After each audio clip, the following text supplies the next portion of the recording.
Yo, what's good? It's your boy Derek Branch here, Memphis Wild Sports View 360.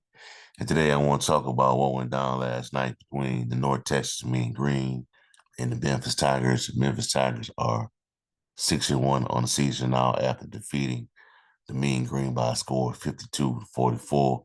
They are now bowl eligible, and it's also their 11th straight bowl clinching season. So we got that out of the way. But as many of you already know, Tigers have much bigger aspirations than just getting to bowl eligibility. Um, AAC championship appearance is also in play. College football playoff appearance. That's still that's still an aspiration of the team. But due to outside factors, due to losing to Navy, then that's no longer in their control, but we'll see how it all play out down the stretch as the season starts to kick in regards to AAC play. In regards to this game, to the matchup yesterday, look at the numbers. The offense was really good yesterday.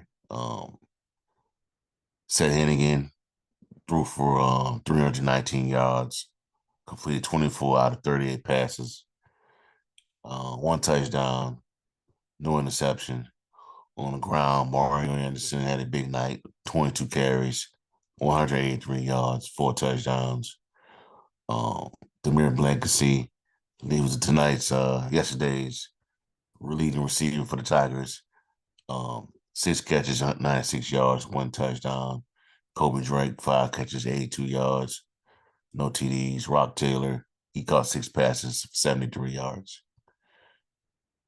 But in regards to the game itself, the takeaways from it, I felt like the offense came alive in in the game early. You know what I'm saying? They scored back to back, touchdowns on their first, couple of drives where they had the ball. They scored touchdowns, didn't punt. Looked like everybody was in sync for the most part, based on what I've seen, what I saw. But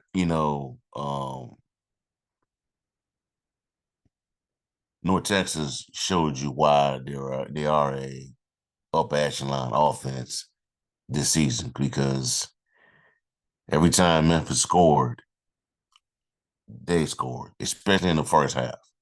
Their wide receiver, DT Sheffield's the real deal. He done touched it in the game yesterday on his first possession, touchdown. He had two 75-yard touchdown scores in that game. Two 75-yard touchdown scores in that game. Overall, he you know, finished the game with 122 yards receiving and those two touchdowns, averaged 15.3 yards per play, per catch. But that was the most you heard out of Sheffield after that because they clamped down on him, you know. But the offense, this was the offense that everybody was looking for this season that we didn't get in the South Florida game, that we didn't really see in the Middle Tennessee game.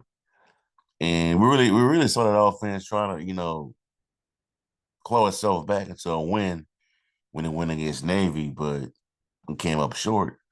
But this is the best the offense have looked. And it should look like that because you look at the statistics of it for North Texas, they're not a good defense at all. They're not. They're in the triple digits in college football in the country when it comes to defense, stopping the run, stopping the pass, total offense. Is not a really good defense at all. So Memphis, the offense played like, performed like UNT did not have a really good defense, you know.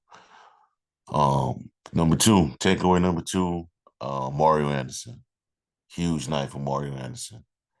Coming out party, to exert himself as um a Memphis Tiger running back. You know, 22 carries, 183 yards, 4 touchdowns. As long as it was a 53-yarder, they could not stop him, and they kept going to him in this game. You know, if your running game is humming like that, and a team like North Texas don't have no answers for him, keep handing him the ball because they couldn't stop it. You know, he had over 200 yards, all purpose yards in this game because he caught 5 passes for 27 yards. Had as long as on that and the receiving category was like 9 yards, but he did his thing last night against North Texas. He did his thing. Huge performance, and right now I think this offense flows through him. It flows through him, through Maury Anderson. Um, if the offensive line can block, hold up, he should have no issues. You know, I think he's having a really good year. Um, and I think the sky's the limit down the stretch. You know, takeaway number 3, I felt as though the defense made the right plays at the right time when this North Texas offense was advancing, when it's moving down the field. You know, there was some moments in the game where they could have had some interceptions, multiple interceptions, and get the ball back in the hands of the offense where they could put up more points. But it is what it is. But overall, I felt like the defense showed up last night. I know the school board may say otherwise, but they stifled them, in my opinion, for the most part. You know, because um I think this team is the no. Yeah, I think you beat a really good team yesterday. You did. You know, I think there will be a player down the stretch. North Texas will be. You know, I think they get the ball eligibility once again, and I think in the future this could be a really good football team in the AAC. That's if Memphis is still in this conference. But defense played huge tonight. You know, I felt as though, but huge defense played huge last night. And I felt as though the drought was going to end because the last 2 games they had not allowed a a double digit opponent to score points in that aspect. But I know that was coming to an end yesterday. Playing a team like North Texas, they're gonna be hard to it's hard to stifle. You know, hard to keep down, especially in this conference. You know, Memphis had did that against, their defense played that way against teams like Middle Tennessee, who just couldn't really, generate anything offensively. And South Florida was without their quarterback, so Byron Brown. So kind of, it's easy for the dominator type of teams when they're behind the 8 ball like that. But Texas was something serious, you know. But the positive side, the defense showed up when he needed to. You know what I'm saying? Um, what lies ahead, after this, you play Charlotte next week, 11 o'clock kickoff at the Liberty Bowl. That's a rematch from another crazy game from last year where looked like Charlotte was about to pull out the upset, but Memphis came, storming back and win the overtime, and y'all know the rest of it. Blake Watson ran in for a touchdown. Tigers, um, AAC conference hope, title hopes was still alive until they played SMU, and we know how that went down. But on to the future, on to the present. Next week, you gotta get another win if you want to have keep those AAC title aspirations alive, along with the CFP as well.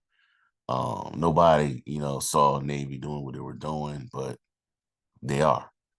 But they have some tough challenges coming down the stretch, and it'll be interesting to see how it's all going to play out going forward. Tulane had a tough game yesterday against Rice. Navy and Army blew out their competition. So it's there's still a lot of football left to be played. A lot can be decided. College football is you should always expect the unexpected, just like with anything else. But um, it ain't Tigers are not out of this yet.